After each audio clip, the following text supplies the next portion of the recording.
무더운 여름이 고통스러운 다한증, 액취증 환자들.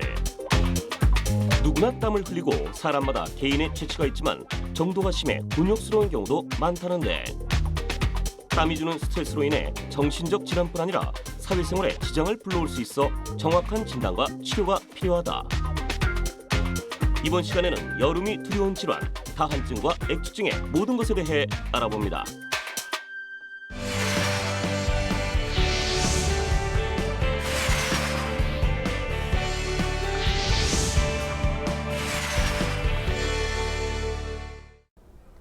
건강에 대한 유익한 정보를 전해드리는 유아라 닥터. 오늘의 주제는 여름이 두려운 질환, 다한증, 액취증입니다. 네, 손 아나운서. 네. 여름 좋아하시죠? 여름 좋죠. 네. 저는 특히나 추위를 많이 타기 때문에요. 네. 일단 춥지 않아서 좋고요. 또 황금 같은 휴가도 있고 네. 해변이나 또 계곡에서 피서 즐기기에 참 좋은 계절인 것 같아요. 네, 그렇죠. 네. 많은 분들이 이 같은 이유로 여름을 참 좋아하시는데요. 유독 이분들만큼은 여름철이 다가오는 것을 두려워하고 있습니다. 봄, 여름, 가을, 겨울 중에서 네. 여름을 쏙 빼고 있었으면 좋겠다 하는 분들이 있습니다. 예. 바로 다한증, 액취증 환자입니다. 그렇습니다. 줄줄 흐르는 땀 때문에 본인도 힘들지만 그로 인해서 발생하는 체취로 대인관계의 불편함마저 많이 느끼고 있다고 하는데요. 오늘 이 시간에는 고려대학교 구로병원 피부과 전지현 교수님 모시고 다한증과 액취증의 원인은 무엇이고 또 치료법은 어떤 것이 있는지 자세한 이야기 나눠보겠습니다. 교수님 안녕하세요. 네, 교수님 안녕하십니까? 사람이면 누구나 땀을 흘리게 돼 있죠. 특히나 요새같이 여름 경우에는 땀을 많이 흘리게 되는데 땀이 흘리는 경우가 어떤 경우인지 또는 땀의 기능이 무엇인지 자세한 설명 부탁드리겠습니다. 네. 땀이 나는 것은 자율신경계 조절에 의한 것으로 체온 조절을 위한 목적으로 땀이 많이 분비됩니다. 하지만 이와 더불어 긴장을 하게 되거나 감정 변화가 있을 경우 땀이 분비되기도 하고요. 음식물의 자극에 의해서도 땀이 분비됩니다. 기능으로 볼 때 아까 말씀드린 대로 땀의 그 목적은 체온을 유지하는 것이지만 이 외에도 이제 피부 건조를 방지한다던가 아니면 피부 기능을 유지한다던가 또한 더 나아가서 신체 노폐물을 배출하는 기능도 있게 되겠습니다.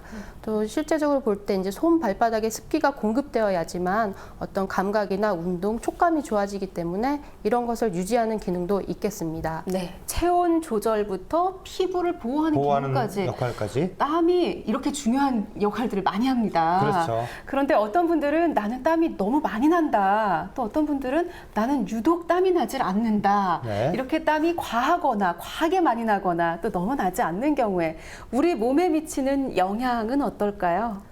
먼저 땀이 많이 분비되게 되면 이제 신체 내에 있는 어떤 수분이나 전해질이 소실되게 됩니다. 이로 인하여 탈수 증상이나 근육 경련 등이 일어날 수 있고요. 또 다른 비의학적인 측면으로도 볼 때도 이제 옷의 특정 부위가 심하게 젖거나 여기서 이제 또 냄새가 나게 되기 때문에 불편할 수 있습니다. 추가로 또 이제 손에 땀이 많이 나는 경우는 습진 증상이 동반될 수도 있고요. 또 더 나아가서는 일상적으로도 물건을 잡을 때 미끄러지게 되는 불편함이 또 초래됩니다. 이제 반대로 땀이 적은 경우에는요, 당연히 체온 조절에 이상이 초래될 수 있겠습니다. 또 아까 말씀드린 것과 동물어서 손바닥에 감각의 이상이 동반될 수 있고 물건을 잡을 때 촉감이 좀 떨어지고 밀착이 잘 안 되는 등의 증상과 또 피부 건조 증상이 나타날 수 있습니다. 네. 네, 땀이 우리 몸에 굉장히 중요한 역할을 하고 있다는 말씀이신데요. 그 땀은 적절하게 흘리는 것이 굉장히 좋은 건데 주변에 보면 땀 때문에 고생하는 분들이 많이 있는 것 같아요. 예. 이 땀으로 생길 수 있는 질환이라고 할까요? 뭐 그런 것들은 어떤 것들이 있을까요? 네. 가장 흔하게 볼 수 있는 것은 다 아시다시피 땀띠가 있겠습니다. 그 외로 오늘 저희랑 같이 이야기해볼 액취증과 다한증이 있겠습니다. 또 흔하지는 않지만 땀이 안 나게 되는 무한증, 혹은 땀으로 인해서 옷에 얼룩을 남길 수 있는 색담증 등의 질환이 있습니다. 예. 먼저 이렇게 많은 땀과 관련된 질환들 중에서 네. 다한증에 대해서 좀 알아보겠습니다. 다한증 구체적으로 어떤 질환입니까? 다한증은 그 마늘타, 땀한, 그래서 한자풀이 그대로 땀이 과도하게 많이 분비되는 질환입니다. 네. 그래서 크게는 국소성 다한증과 전신성 다한증으로 나눠볼 수 있겠습니다. 그러면 교수님 이렇게 땀이 뭐 여러 군데 전신적으로 나든지 국소적으로 나든지 뭐 이랬을 때 어떤 원인이 있지 않을까 싶은데요. 어떻습니까? 이제 다한증은 사실 광범위한 내과적 혹은 신경학적 질환과 함께 동반돼서 나타날 수가 있습니다. 그래서 감염되었거나 감염 후에 또는 당뇨병이나 갑상선 질환 같은 것이 있는 경우에도 나타날 수 있고요. 또 신경학적으로 파킨슨병, 교감신경 이상 등이 있을 때 나타날 수 있습니다. 이 경우에는 이러한 원인 질환들이 선행되어 해결되어야 다한증의 증상이 개선될 수 있겠습니다. 이러한 어떤 특정한 질환 및 원인이 없는 경우에 생기는 원발성 다한증의 경우에는 감정적이나 정신적 활동이 이제 있는 경우에 유발될 수 있고 또 이제 증상과 달리 나중에 신경학적 수술 후에 보상성으로 나타나는 경우도 있습니다.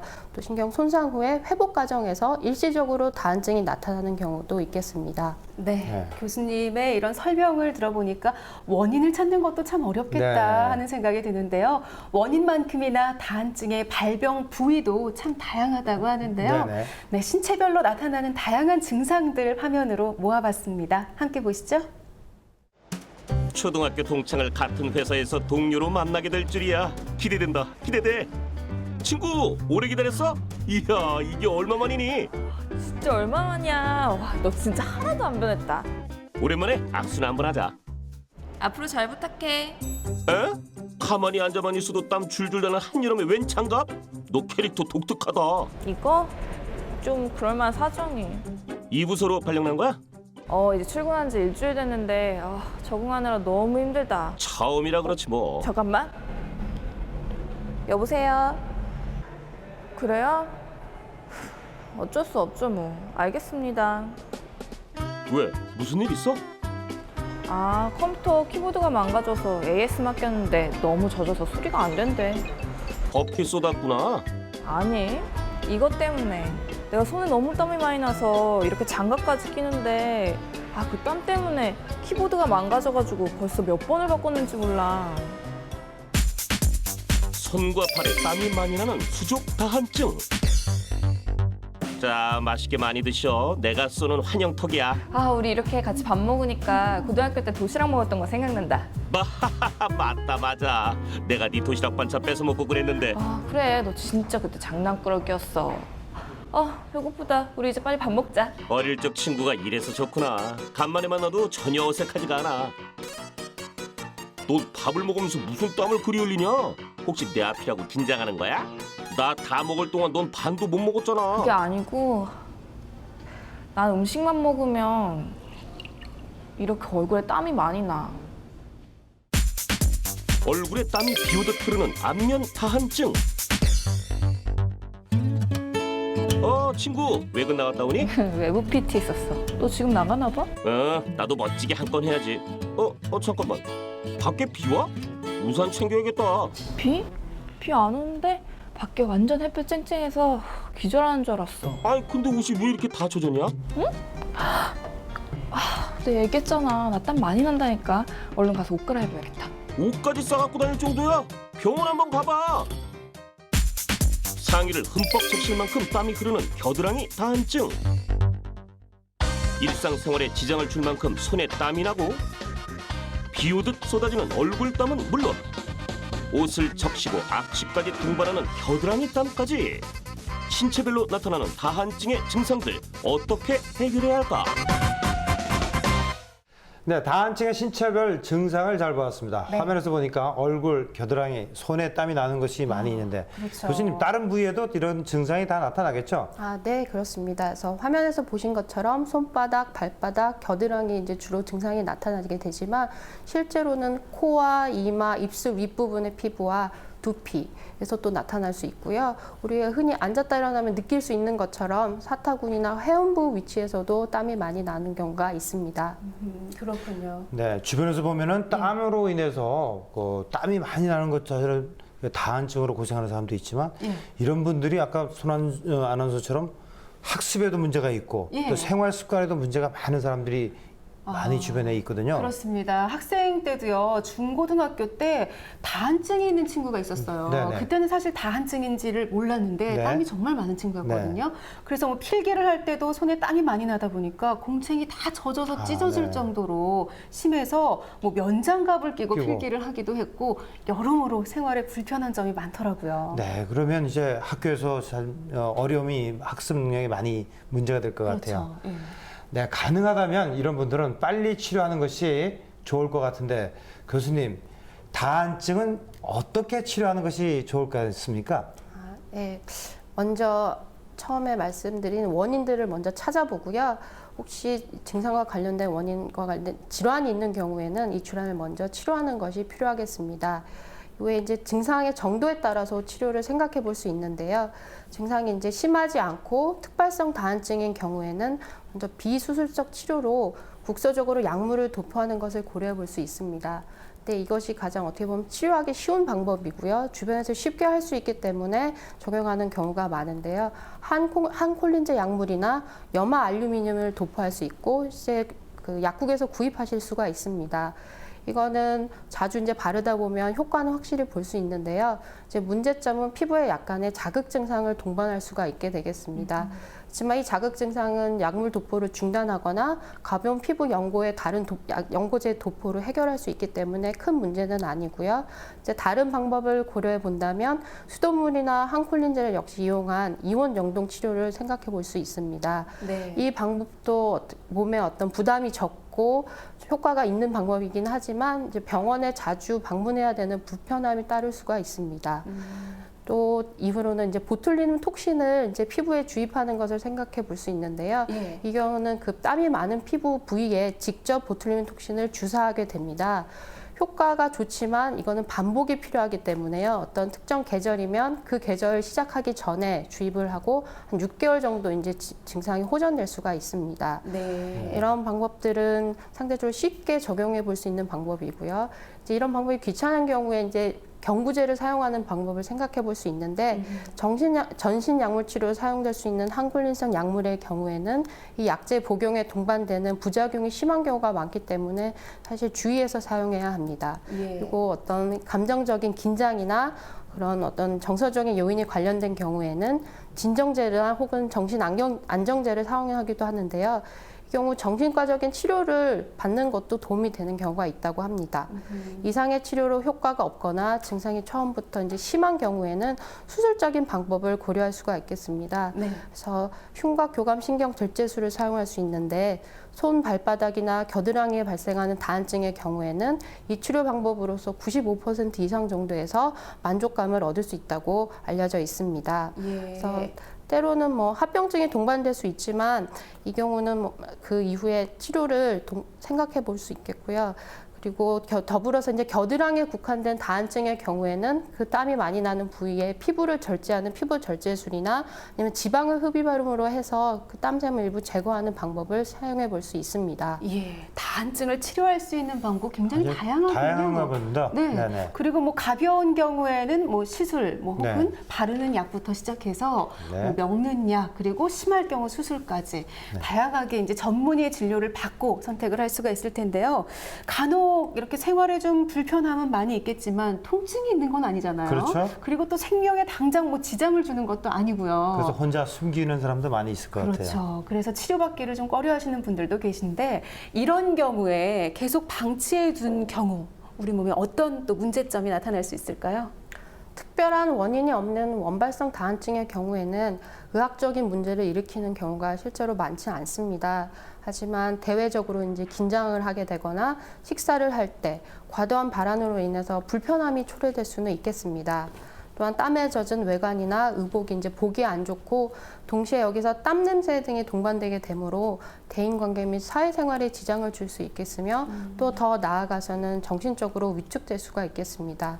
하지만 이제 추가로 고려해 볼 때 땀이 많이 나는 문제는 직업상 관련이 될 수 있는데요. 뭐 직업적으로 컴퓨터나 어떤 기기를 많이 조작해야 하는 경우에는 미끄러움 증상이 동반되기 때문에 치료를 빨리 하는 것이 좋을 것으로 생각됩니다. 네. 네, 그 교수님 보니까 치료 중에 보톡스 주사를 해서도 효과가 있다고 말씀하시니까 전문의 선생님을 꼭 찾아서 네. 고통으로부터 해방되는 것이 중요한 것 같습니다. 예, 보톡스 뭐 미용으로 생각하시는 분들 많이 계신데 치료 목적으로 원래 목적으로. 쓰는 거잖아요. 네네, 이럴 때 그래서- 필요한 또 치료인 것 같습니다. 네네.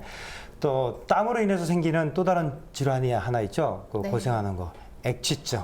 액취증이라는 것이 과연 무엇이고 설명 좀 부탁드리겠습니다. 네, 액취증은 신체의 특정 부위에 존재하는 아포크린 땀샘이라는 기관과 관련되어 있습니다. 이것이 인간에게는 실제로 많이 퇴화된 기관으로 알려져 있는데요. 특정 부위에 존재하는데 원래 이 아포크린 땀샘에서 분비되는 땀엔 냄새가 나지 않습니다. 네. 하지만 땀이 분비되고 나서 피부 표면에 상재하고 있는 혐기성 디프테리아라는 균에 의해서 땀이 분해가 되는데 이 분해되는 물질 중에 지방산이라는 것이 심한 냄새가 날 수 있게 되겠습니다. 그래서 이러한 냄새가 나는 증상이 바로 액취증입니다. 예, 사실 다한증도 불편하지만요. 액취증은 정말 문제가 그렇죠. 많이 될 것 같아요. 냄새가 멀리서부터도 그렇죠. 환자가 느낄 수 있죠. 예, 예. 그런데 이렇게 땀샘은 문제가 없지만 표면에 있는 세균에 의한 감염이라면 좀 자주 씻는 것도 도움이 될 수는 있겠어요? 예, 자주 씻어서 땀샘에서 나오는 땀 분비 자체를 줄여주면 네. 이제 역시 냄새가 덜 나게 되겠습니다. 예, 모두가 흘리는 땀임에도 불구하고 유독 이렇게 액취증 환자들은 네. 그 냄새가 너무 심한데요. 그렇죠. 이렇게 냄새가 좀 심한 그런 원인은 어떤 걸까요? 이제 액취증 환자의 경우 이제 누구나 어떻게 보면 다 가지고 있는 아포크린 땀샘이지만 그 개수가 많거나 예. 혹은 그 기능이 다른 사람들에 비해서 활성화되어 있는 경우에 이제 증상이 심하게 나타나게 돼서 냄새가 많이 나게 되는 거고요. 또 하나는 그 땀샘에서 분비되는 분비물의 화학적 조성이 사실 사람마다 조금씩 다릅니다. 그래서 이 땀샘의 그 분비물의 조성이 달라서도 그 냄새가 상대적으로 심할 수 있겠습니다. 네, 교수님 주변에서 보면 의외로 액취증 환자들이 많이 있거든요. 네. 근데 이런 분들이 혹시 냄새로 진단하는 것보다도 또 피를 검사해서 보면은 액취증을 미리 예측할 수 있나 뭐 그런 검사는 없습니까? 이게 이제 실제로 액취증의 경우는 진료실에서도 냄새를 맡아보고 진단을 하게 되는 질환입니다. 네. 그래서 어떻게 보면 조직 검사상이나 이런 걸로 봤을 때 아포크린 땀샘이든 아니면 소위 그냥 땀인 에크린 땀샘이든 간에 이상 소견이 발견되는 경우는 사실 거의 없고요. 또 환자 본인이 느낀 어떤 냄새적인 측면 말고 다른 자각 증상이 있는 경우도 굉장히 드뭅니다. 그리고 병원에서 시행한 어떤 검사상에 이상 소견이 발생되는 경우도 사실은 거의 없습니다. 네. 그렇군요. 근데 직접 맡아보고 또 진단을 하셔야 된다고 하니까 또 그런 부분에 있어서도 어려움이 있지 않을까. 그래서 전문의 생각도 선생님한테 들고요. 바로 가서 네. 어떤 조치를 받고 적극 그럼요. 치료받는 것이 중요한 것 같습니다. 네, 그렇습니다. 액취증하면 보통 겨드랑이를 많이 떠올리시는데요. 네, 그렇죠. 겨드랑이 외에 뭐 다른 부위에서도 이런 액취증이 주로 발생하는 부위가 있나요? 사실 액취증이란 것이 그 땀이 나오는 두 가지의 그 한선인 아포크린 땀샘부터 에크린 땀샘에서도 사실은 액취증이 나올 수 있습니다. 그래서 크게 그렇게 두 가지로 분리를 하는데요. 일반적으로는 그 아포크린 땀샘의 경우에는 겨드랑이를 비롯해서 이제 바깥의 외이도, 눈꺼풀 혹은 유방 유륜 주위에서도 실제로 발견이 됩니다. 네. 그래서 엄밀하게는 이런 부위에서도 아포크린 땀샘에 의한 액취증이 발생할 수 있지만 실제 겨드랑이를 제외한 다른 부분은 그 개수도 적고 사이즈도 작고 이제 기능도 별로 활발하지가 않기 때문에 대부분 겨드랑이에서 액취증이 진단되는 경우가 많고 네. 그런 다른 경우인 에크라인 땀샘에 관한 경우 이제 땀이 많이 분비되는 경우 역시 겨드랑이 또는 이렇게 접히는 부위 사타구니나 아니면 무릎 뒤쪽 같은 데서도 실제 냄새가 날 수는 있지만 그렇게 흔하지는 않고 또 나머지 한 부분이 있는데요. 그 경우는 흔히 알려진 것처럼 발냄새가 에크린 땀샘에 의한 액취증의 한 경우입니다. 그렇군요. 네, 발냄새도 액취증의 한 종류이기 때문에 적정 치료를 하면 또 좋아질 수도 있겠네요. 보니까. 물론이죠. 네, 교수님 아무래도 이제 액취증이라는 것이 몸에서 냄새가 나다 보니까 이제 사회적으로 상대를 이제 안 만나게 되고 또 그러다 보면 우울증, 대인기피증까지. 그렇죠. 예. 스트레스가 이만저만이 아닐 것 같은데 실제로 그 진료실에서 보니까 환자들은 어땠습니까?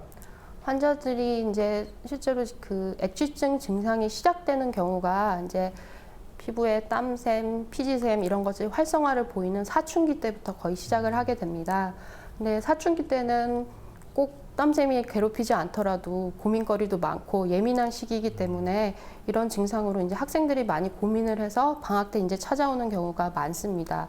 그래서 친구들이 놀린다거나 뭐 대놓고 앞에서는 말하지 않더라도 뒤에서 자기에 대해서 이제 수군거리는 것 같다거나 또는 이제 부모님이 보기에 상대적으로는 덜 심각하게 느끼는 경우가 많기 때문에 아이들은 하루에도 몇 번씩 집에 오기만 하면 샤워를 하거나 옷을 여러 벌씩 갈아입는 경우도 이제 그런 현상으로도 나타나게 됩니다. 예. 이제 특히나 또 여성 환자들의 경우는 애취증에 의해서 스트레스를 많이 받는데요. 심한 경우에 이제 우울증까지 호소하는 경우도 있습니다. 환자분들이 이제 집에서 스스로 해결을 해보시려고 많은 시중 제품들을 바르다가 이제 도리어 피부염 등의 증상이 유발되는 경우도 있고, 네. 또 이제 학교에서나 직장에서는 그런 어떤 냄새 때문에 은근히 이제 따돌림을 당하는 경우도 종종 볼 수 있다고 합니다. 네, 사회적인 따돌림으로 인해서 네. 참 본의 아니게 피해를 보는 경우가 많이 있을 것 같아요. 그렇습니다. 육체적인 질환보다도 더 무서운 것이 있다면 정신적인 질환입니다. 액취증으로 인해 성격이 변하고 우울증이 나타나고 스트레스가 점점 심해진다면 혼자 고민할 것이 아니라 적극적인 치료받는 것이 좋다고 생각합니다. 네, 숨기고 싶어도 숨길 수 없는 액취증. 과연 어떻게 진단하고 또 치료를 할까요? 화면으로 보시죠. 가만히 있어도 흐르는 땀, 주체할 수 없는 땀과의 전쟁, 여름이 두려운 질환 액취증. 흐르는 땀도 문제지만 더욱 걱정인 것은 바로 독특한 냄새. 겨드랑이를 흥건히 적시는 땀과 주변 사람들의 코를 괴롭게 하는 고약한 냄새로 사회생활에 지장을 받기도 한다는데, 본인 스스로 문제라고 생각된다면 반드시 치료가 필요하다. 다른 사람으로부터 냄새가 난다는 소리를 들었던가, 아니면 귀지가 젖은 귀지인 경우, 땀을 많이 흘리고 나서 이렇게 옷 겨드랑이 쪽이 노랗게 자주 변한다든지, 또는 꺼지를 겨드랑이에다가 한 5분 정도 됐다가 꺼냈을 때 냄새를 맡으면 거기서 특이한 냄새가 나는 경우들이 있고요. 가족 중에 액취증 있는 분이 있으시면은 이렇게 한 50%에서는 액취증이 발생합니다. 액취증의 진단은 환자가 일상생활 중 흘리는 땀의 양과 풍기는 채취 정도를 확인하는 문진으로 시작한다. 독특한 냄새만큼 확실한 증상도 없기 때문에 겨드랑이에 거즈를 5분 정도 넣었다가 냄새 확인을 한다. 유아에게 액취증이 발생하는 경우 유전성 아미노산요를 의심해 반드시 혈액 검사와 소변 검사를 시행한다. 혈액과 소변의 성분을 검사해 전신의 상태, 질환의 유전성을 파악한다. 특히 액취증은 정신과적 문제인 냄새 공포증 환자와 구별하는 것이 중요하기 때문에 정신과 상담이 이루어지기도 한다. 액취증 치료를 위해서 약물요법을 쓸 수도 있고요. 또 효과가 미미하긴 하지만 레이저나 보톡스 치료를 하기도 합니다. 하지만 가장 중요한 것은 그 땀샘의 근원을 없애는 수술적인 방법이 가장 중요합니다. 액취증을 완화시키기 위해서는 생활 습관부터 바꾸는 것이 중요하다는데, 평소 땀을 흘리게 만드는 뜨거운 음료와 술, 매운 음식은 가급적 피하는 것이 도움이 된다. 생활 습관 개선으로 증상이 완화되지 않는다면 시술이 권장되는데, 겨드랑이의 아포크린샘에서 액이 분비되지 않도록 신경을 마비시키는 보톡스 시술을 시행한다. 또한 레이저를 이용해 아포크린샘을 선택적으로 파괴시키기도 한다. 보톡스의 효과는 6개월에서 8개월 정도 지속되는 좀 단기간 효과를 보는 것이고, 레이저 치료는 냄새가 심하지 않은 경우에 그럴 경우만 효과가 있고, 냄새가 심한 분들은 거의 100% 재발을 한다고 봅니다. 조금 더 적극적인 치료법으로 겨드랑이 부위의 땀샘을 직접 제거하는 수술이 시행되기도 하는데, 최근엔 피부를 절개하지 않고 특수 고안된 흡입기를 이용하기 때문에 흉터가 남지 않는다는 장점이 있다. 네, 수술 후에는 아무래도 휴식이 좀 필요합니다. 3일 정도 휴식을 할 수 있을 때 수술 받으시는 게 좋고요. 3일간은 팔을 많이 쓰지 못하기 때문에 집에서 쉬어 주셔야 되고, 그 외에 목욕이라든지 일상적인 생활을 좀 조심하는 게 좋습니다. 3일이 지나치면 일반적인 직장인이나 가벼운 활동을 할 수 있는 학생들은 회사나 학교를 갈 수 있겠습니다. 예전의 절개법에 비하면 아주 많이 치료기간이 단축된 셈입니다. 이제는 3일 정도 여유 있으시면 어떤 액취증 수술을 받으실 수 있을 것 같습니다. 여름이 원망스러운 질환 액취증. 본인뿐 아니라 타인까지 괴롭게 하는 액취증을 방치할 경우 정신적인 스트레스는 물론 사회생활의 어려움까지 동반할 수 있기에 제때 치료를 받는 것이 좋다는데, 혼자 고민하며 위축될 것이 아니라 적극적인 치료를 통해 자신감을 되찾는 건 어떨까? 네, 액취증의 진단법과 치료법을 잘 보았습니다. 간혹 신문에서 중고등학교 학생이 액취증으로 따돌림을 당해서 고통을 받았다. 뭐 그런 게 심심치 않게 떠오르는 것 같아요. 예. 교수님, 부모의 입장에서 봐서는 이게 액취증이라는 게 이제 애들이 성장기에 생기는 거다. 그래서 크면은 없어지니까 뭐 나중에 커서 병원에 가지 이러는 분들이 의외로 많이 있는 것 같아요. 실제로 어떤 때 병원에 가서 치료받는 것이 적기일까요? 사실 이 액취증이란 것이 사춘기 시절부터 시작해서 주로 젊은 성인에서 발생하는 거기 때문에 성인 시절부터 발생하는 거기 때문에요. 사실 만성적으로 진행되고 자연 치유가 되지 않습니다. 그래서 가능하면 이제 환자 본인이나 주변의 가족 혹은 친구들이 이제 증상을 인지하기 시작하면 치료를 시작하는 것이 좋은데요. 이것을 혼자 끙끙 앓는 것보다는 전문의를 방문하는 것이 사실 제일 좋습니다. 왜냐하면 제가 아는 어떤 케이스는 한 이제 중학교 학생이었는데요. 자기가 이제 사춘기가 되면서 냄새가 난다고 느껴서 혼자 고민을 많이 했다고 합니다. 그래서 실제는 근데 병원에 가보니까 어이없게도 축농증이 심해져서 혼자 네. 코에서만 나는 상황이었는데요. 그걸 이제 액취증으로 착각한 경우도 있었거든요. 그래서 예, 예. 본인이 부모님한테도 말을 못하고 혼자서 고민하다가 결국은 상대적으로 쉽게 해결됐기 때문에 이렇게 아이들의 경우에는 그게 커다란 문제로 느껴지더라도 빨리 해결할 수 있으니까 전문의를 만나보는 것이 가장 좋겠죠. 네, 네. 자연 치유가 되지 않는다고 하니까 그렇죠. 반드시 전문의 전문의를- 선생님의 도움이 예. 필요할 것 같습니다. 그렇습니다. 이 액취증 수술 후에 과연 완치는 가능할지, 네네. 그리고 또 재발은 되지 않을지 수술을 고민하는 분들이 가장 궁금해할 부분인 것 같아요. 네, 그 액취증 수술은 실제로 그 아포크린 땀샘에서 나오는 땀을 제거해야 되기 때문에 그 아포크린 땀샘 자체를 제거하는 수술입니다. 예. 그래서 물리적으로 볼 때 그 선을 파괴하기 때문에요. 의사들이 그 해당하는 부위를 다 제거하는 수술입니다. 근데 때로는 사람 몸에 있어서 어떤 구조물이 우리가 예상하는 위치에 있지 않고 분포하는 위치가 아닌 다른 부위에 간혹 발생해서 잔존하는 경우가 있습니다. 이 경우에는 수술로 전부 제거하지 못한 경우에 재발을 하게 됩니다. 하지만 기본적으로는 완치가 가능한 수술이고요. 그리고 이런 경우에 다시 증상이 재발하더라도 주 증상을 보이는 메인 어떤 부분은 다 제거가 되고 몇 개 남아있는 부분에서 냄새가 다시 발생하는 거기 때문에 이전처럼 증상 자체가 심하게 재발되지는 않습니다. 예. 네, 지금 저 다한증하고 액취증에 대해서 이야기하고 있는데요. 교수님 이제 증상이 많이 심해진 경우에 이제 수술이 필요하다고 말씀하셨는데 이 수술하면 환자분들이 걱정을 하는 거예요. 수술하고 부작용은 어떤 것이 있을까 이렇게 그렇죠. 궁금해하는데 어떻습니까? 네, 그게 참 의사로서도 힘든 부분이긴 한데요. 수술을 비롯한 어떤 치료나 시술에는 부작용 발생 가능성이 항상 있습니다. 그래서 관건은 이를 최대한 줄이고 예방하는 것입니다. 액취증 수술 시 발생할 수 있는 부작용으로는요, 그 액취증 수술을 시행하는 겨드랑이에 흉터가 발생하거나 혹은 이게 이제 소위 켈로이드나 알려진 그런 비대 흉터가 생길 수 있고요. 피부 위축 등이 또 동반이 될 수 있습니다. 그래서 그 액취증 수술 후에 상처가 좀 잘 안 낫는 경우에는 그 부분에 약간 위축되는 경우가 발생하는데요. 이 경우 어깨 겨드랑이 움직임이 약간의 제한이 올 수도 있긴 합니다. 네. 또 다한증 수술인 그 흉곽 교감신경 절제술의 경우에는 이제 그 시술에 합병되는 그 증상으로 이제 혈흉이나 기흉이 발생할 가능성은 있습니다. 하지만 사실 드물고요.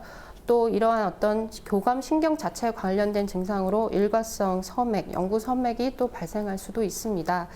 그리고 그 이제 이 시술과 항상 같이 다니는 그 가능성에 따른 부작용으로 보상성 다한증이라고 그 우리가 겨드랑이나 어떤 특정 부위의 증상을 호전시키기 위해서 다한증 수술을 했지만 전혀 예상하지 못한 부위에서 땀이 많이 발생하는 증상이 생길 수도 있습니다. 네, 교수님 하여튼 이런 부작용들이 뭐 빈도는 그렇게 많이 높은 것은 아니죠?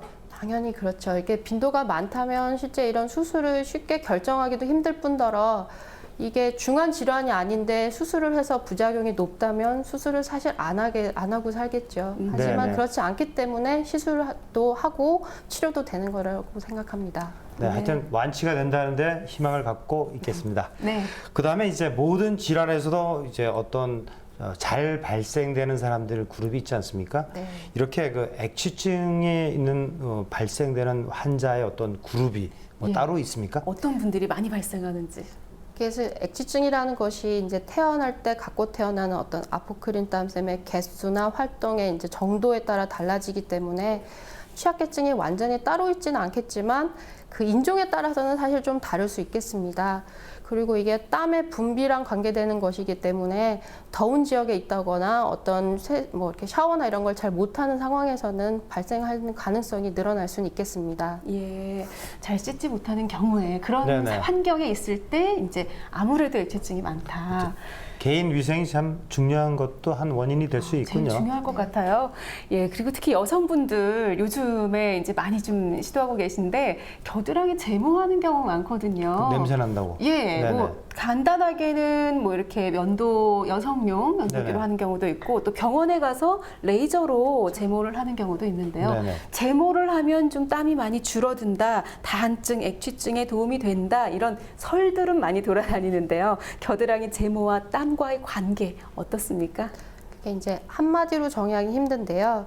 실제로 이제 겨드랑이 털이 없으면 그 땀에 젖은 느낌 자체는 줄기 때문에 땀이 덜 나거나 호전된 것으로 느끼긴 쉽습니다. 하지만 그 제모 방법에 따라서 사실 달라질 수 있는데요. 네. 땀이나 냄새를 줄이려고 겨드랑이 털을 깎아내는 것은 사실은 별 도움이 되지 않고 실제로 레이저 시술을 사용하는 경우에는 아포크린 땀샘 자체가 털 주변에 있기 때문에 그 레이저가 들어가는 어떤 그 치료 기전에 의해서 아포크린 땀샘의 기능이 줄어들거나 파괴되는 경우에는 실제로 그 액취증의 증상이 호전될 수는 있습니다. 네. 그러니까 방법에 따라서 좀 달라질 수 있죠. 그 겨드랑이 털이라는 것 자체가 겨드랑이 피부에서 발생되는 어떤 땀이나 분비물을 피부의 바깥으로 옮기는 기능을 실제로 하고 있기 때문에 이 경우 겨드랑이 땀이 있는 그 털이 있는 경우에 그 사이에 환기나 통풍이 사실은 더 잘 될 수 있어서 어떻게 보면 털이 있는 편이 나을 수도 있습니다. 아, 네. 그렇군요. 이게 사실은 정신적인 스트레스하고 또 생활의 불편 때문에 그 오는 다한증과 액취증이 사실은 이제 생명하고 관계되는 게 아니기 때문에 환자들이 좀 더 적극적인 치료를 하고 싶어도 병원에 가는 문턱이 약간 높지 않을까 이런 분들이 맞아요. 많이 있거든요. 예. 실제로 이런 것들 요새는 의료보험 급여를 해서 좀 많이 도움이 되지 않나요? 네, 그 실제로 이렇게 보면 액취증, 다한증의 경우는 기본적으로 보험 적용이 됩니다. 그래서 보험 적용을 받고 시술하실 수 있는 질환이기 때문에 크게 부담을 갖지 않고 전문의를 먼저 찾아보는 것이 좋겠고요. 물론 그 시술을 하더라도 때로는 그 사용되는 어떤 약제나 이런 거에 의해서는 그 보험 기준상 비보험으로 적용되는 것들도 있기는 합니다. 네.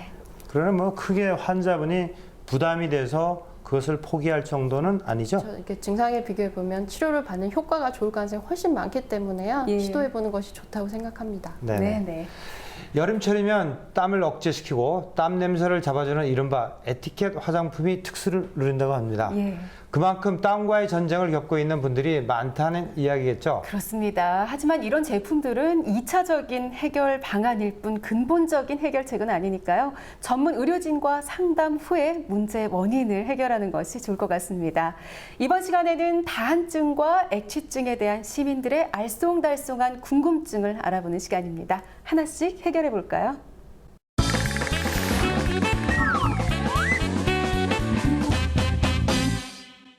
유전하고 관련된 여러 가지 질환이 있던데 액취증하고 다한증도 유전하고 관련이 있는 건지 궁금하고요.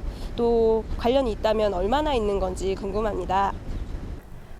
본인에게 액취증, 다한증이 있는 경우에 네네. 내 자녀에게 혹시나 물림이 되지 않을까? 저도 굉장히 궁금한데요. 그렇죠. 유전에 있어서는 어떻습니까?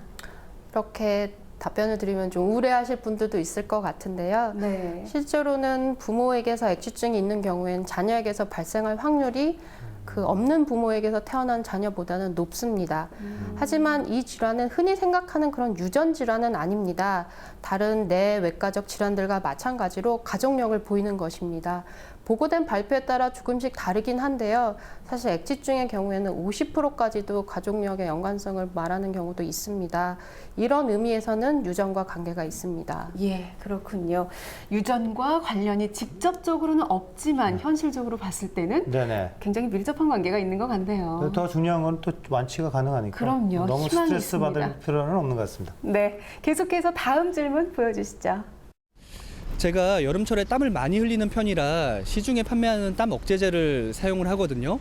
땀을 자연스럽게 흘려야 하는데 제품을 이용해서 땀을 억제하는 게 몸에는 해로운 게 아닌가 그런 궁금증이 있습니다. 네, 땀도 다 흘릴 이유가 있을 텐데 그럼요. 인위적으로 이런 약제를 써가지고 억제시킨다.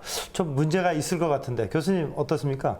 예, 먼저 그 데오드런트에 대한 답은 해롭지 않다는 것입니다. 네. 그 이유로 실제로는 데오드런트가 어떤 땀의 분비를 억제하는 효과가 그다지 크지 않기 때문입니다. 네. 데오드런트는 일시적으로 땀 냄새를 완화시키는 것이 주 기능이기 때문에요. 그런 걱정은 안 하셔도 될 것 같습니다.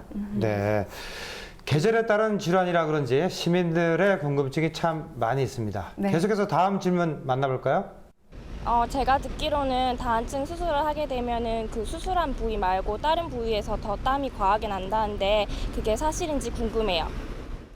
네, 겨드랑이 수술을 했더니 손 땀이 나서 다한증 수술했는데 네. 무릎에 땀이 많이 난다. 또 이마에 땀이 많이 난다. 뭐 그런 것이 있다는데 네. 사실입니까? 네, 사실입니다. 이것이 앞서서 설명한 그 보상성 다한증입니다. 그래서 그 흉곽 내 그 교감신경 절제술을 사용한 경우 우리가 문제로 생각하던 어떤 부위들, 그러니까 손바닥, 발바닥, 겨드랑이들의 어떤 증상이 호전돼도 전혀 생각지 못한 부위에 제3의 장소에서 다한증이 발생할 수 있습니다. 네, 그러니까 원하지 않는 곳, 손에는 땀이 안 나는데 이마나 무릎에 땀이 좀 나서 네. 불편을 겪는 사람들이 간혹 생길 수 있다는 말씀이시죠? 아, 네, 그렇습니다. 네, 그것이 이제 보상성 다한증이 되겠습니다. 생길 수가 있는데 그것도 역시 뭐 어떤 약물이나 또 저 치료로 어느 정도 개선은 시킬 수가 있죠. 네, 시간이 지나면서 변하는 좋아지는 증상이 좋아지는 경우도 있고요. 어떻게 보면 그 보상성 다한증의 위치가 옮겨지면서 상대적으로 신경이 덜 쓰이는 부위일 수도 있기 때문에요. 그것에 대해서 너무 걱정을 하고 수술을 아예 시도해보지 않는 것은 조금 안타깝다고 생각합니다. 네, 계속해서 다음 질문 만나볼까요? 수족 다한증이 오래되면 무좀이나 습진이 될 수 있나요? 아무래도 땀이 많이 나니까 그렇죠. 좀 습해지면서 이런 무좀 같은 것들도 생기는 게 아닐까 그렇죠. 싶은데요. 균이 침범하는 그 찬스가 아무래도 네. 높아지니까요. 그렇죠. 이런 피부 질환에 걸리는 것, 이런 다한증과도 관련이 깊은가요? 네, 그게 손바닥, 발바닥 뭐 다한증이 있다 그래서 100% 이게 피부 질환과 연관이 꼭 있지는 않습니다. 예. 하지만 피부에 이제 땀이 많아지게 되면 상대적으로 이제 어떤 물건을 만지거나 물질을 접촉했을 때 그 물질에 의한 어떤 알러젠 같은 것이 녹아 스며드는 경우가 많아서요. 습진 증상이 이제 더해서 심하게 나타날 수가 있습니다. 일례로 진료실에서 환자분들을 보면 손발바닥 습진이 있는 경우에 겨울에는 증상이 덜하다가 이제 여름에 심해지는 경우가 간혹 있고요. 또 추가로 이게 발에 땀이 많이 나게 되면 습해지고 하기 때문에 무좀 증상이 더 심하게 나타나는 경우가 다한증 환자에서는 좀 더 많이 볼 수 있습니다. 예. 그래서 발을 건조하게 하고 땀을 잘 닦아내고 하면 물론 이런 2차적인 피부 증상 발병도 줄어들게 되겠죠. 예. 네, 개인 위생이 상당히 중요한 것 같습니다. 그럼요. 시민들의 궁금증을 시원하게 풀어봤습니다. 네.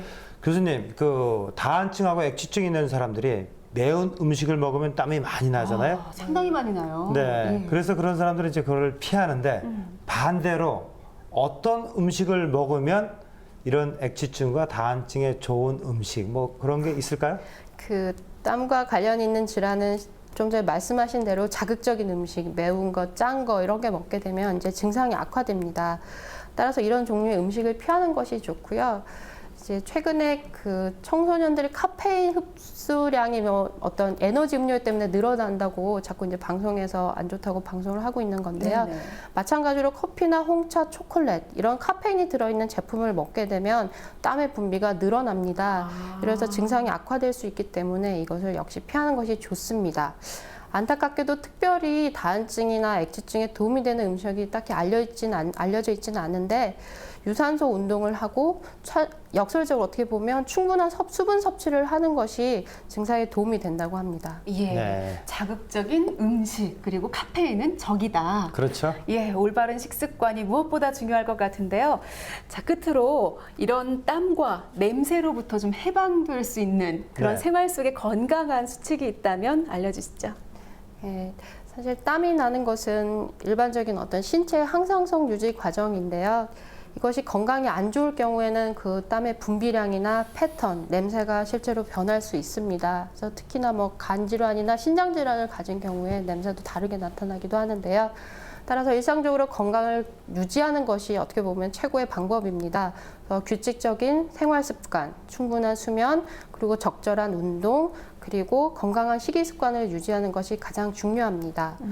아울러 땀은 이제 정서적인 긴장 상태, 또 흥분, 스트레스에 의해서 분비량이 증가할 수 있기 때문에 어떻게 보면 여유를 가지고 생활하는 것이 좋습니다. 네. 추가로 이제 이렇게 하더라도 증상이 생기는 경우에는 혼자서 너무 고민하지 마시고 적절한 전문의의 도움을 얻는 것이 중요하겠습니다. 네, 더 네. 깊어지기 전에 그렇죠. 지금 바로 전문의와 상담을 해보는 것 무엇보다 중요할 것 같고요. 네. 여름철에 심각하게 고민할 수 있는 다한증과 액취증에 대해서 오늘 도움 말씀 주신 피부과 전지현 교수님 말씀 잘 들었습니다. 고맙습니다. 네, 교수님 감사합니다.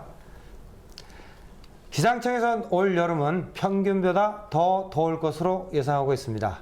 가만히 있어도 불쾌지수가 높아지는 여름, 나뿐만 아니라 주위 사람들을 위해서라도 땀과 냄새 꼭 해결해야 되겠습니다. 네, 간단한 치료를 통해서 고민도 해결하고 또 쾌적한 여름을 날 수 있으니까요. 속 아리는 그만하시고요. 전문 의료진과 상의해 보시기 바랍니다. 오늘 준비한 소식은 여기까지고요. 저희는 다음 시간에 더욱 알찬 건강 정보로 찾아뵙겠습니다. 고맙습니다.